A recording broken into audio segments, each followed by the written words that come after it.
कृष्ण भक्त कर्माबाई की कहानी। भगवान जगन्नाथ को क्यों लगाया जाता है खिचड़ी का भोग? अगर आप जगन्नाथ मंदिर गए हैं तो आपने देखा होगा कि वहाँ सबसे पहले खिचड़ी का भोग लगाया जाता है। दरअसल इसके पीछे एक कथा बताई जाती है। बताया जाता है कि भगवान जगन्नाथ की एक परम उपासक भक्त थी, कर्माबाई, जो भगवान को अपना पुत्र मानती थी और उसी तरह उनसे स्नेह भी करती थी। कर्माबाई काफ़ी वृद्ध महिला थी, लेकिन हर रोज़ भगवान जगन्नाथ का भोग लगाना कभी नहीं भूलती थी। एक बार कर्माबाई के मन में आया, क्यों ना एक बार अपने हाथ से भगवान जगन्नाथ को भोग लगाया जाए। लेकिन उनके मन में शंका भी थी कि क्या वह उनको पसंद आएगा भी या नहीं।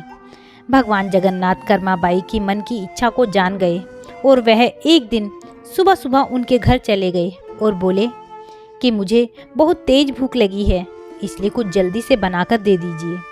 तब जाकर उन्होंने झटपट से खिचड़ी बना दी, क्योंकि उसको बनाने में ज़्यादा समय नहीं लगता। कर्माबाई ने भगवान को खिचड़ी परोस दी और खुद पंखा करने लगी। भगवान बड़े चाव से खिचड़ी खाने लगे और कर्माबाई से कहा कि मुझे यह बहुत पसंद आई, अब से वे रोज़ खिचड़ी खाने आएंगे। भगवान जगन्नाथ की बात सुनकर कर्माबाई बहुत प्रसन्न हुई। उस दिन के बाद से कर्माबाई हर रोज़ जल्दी खिचड़ी बना देती और भगवान जी खिचड़ी खाने आ जाते और कपाट खुलने से पहले मंदिर वापस चले जाते। एक महात्मा ने बताए भोग लगाने के नियम। एक दिन जब कर्माबाई खिचड़ी बना रही थी, तब एक महात्मा ने देखा कि कर्माबाई बिना स्नान और रसोई साफ किए बिना खिचड़ी बना रही है। तब महात्मा ने कर्माबाई को समझाया कि ऐसा करना गलत है। अगर प्रभु के लिए भोग बना रही है तो स्नान करके और साफ सफाई के साथ नियमों का पालन करते हुए भोजन तैयार करें। महात्मा की बात कर्माबाई को समझ में आ गई। अगले दिन भगवान जगन्नाथ कर्माबाई के यहाँ पहुँचे और खिचड़ी का इंतज़ार करने लगे, क्योंकि कर्माबाई स्नान व सफाई पर ध्यान दे रही थी और नियमों के तहत भोजन तैयार कर रही थी। ऐसे में भगवान ने जल्दी जल्दी खिचड़ी खाई और बिना मुंह धोकर चले गए, क्योंकि कपाट खुलने का समय हो चुका था। महात्मा ने मांगी कर्माबाई से माफ़ी।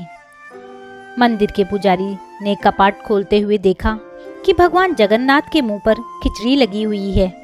जब पुजारी ने भगवान से इसकी वजह जानी तो भगवान ने सब कुछ बता दिया और कहा कि भगवान तो केवल भाव के भूखे हैं। अगर सच्चे मन से भक्त केवल पत्तों का भोग लगाया तो उसका स्वाद सोने चांदी की थालियों में लगे भोग से ज़्यादा होगा। जो स्वाद भक्त के भाव में होता है वह 56 भोग में से कहीं ज़्यादा होता है।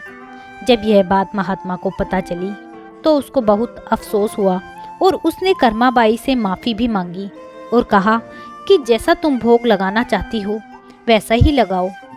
महात्मा ने कहा कि भगवान को तो केवल आस्था व श्रद्धा चाहिए, इससे बढ़कर कोई और नियम नहीं है ईश्वर को प्राप्त करने के लिए। इस तरह शुरू हुआ खिचड़ी का भोग। कुछ दिनों बाद कर्माबाई ने शरीर को त्याग दिया। उस दिन पुजारी ने मंदिर के कपाट खोले तो देखा भगवान जगन्नाथ की आंखों में आंसू हैं। पुजारी ने पूछा, भगवान आखिर हुआ क्या है, आप रो क्यों रहे हैं? तब भगवान जगन्नाथ ने पुजारी से कहा कि आज मेरी माँ कर्माबाई इस लोक को छोड़कर मेरे लोक में आ गई है। अब मुझे खिचड़ी कौन खिलाएगा? जिस प्रेम से खिचड़ी बनाती और मुझे खिलाती थी, अब ऐसा कौन करेगा? तब पुजारी ने कहा कि हे प्रभु, हम आपको आपकी माँ की कमी को महसूस नहीं होने देंगे। आज के बाद से आपके लिए सबसे पहले खिचड़ी का ही भोग लगाया जाएगा। इसके बाद से भगवान जगन्नाथ के लिए हर रोज़ खिचड़ी बनाई जाती है और उनका भोग लगाया जाता है। तो दोस्तों, यह थी माता कर्माबाई की खिचड़ी की कहानी।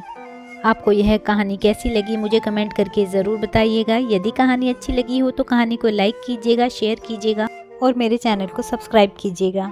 कहानी सुनने के लिए बहुत बहुत धन्यवाद। भगवान जगन्नाथ आप सब पर अपनी कृपा दृष्टि बनाए रखें।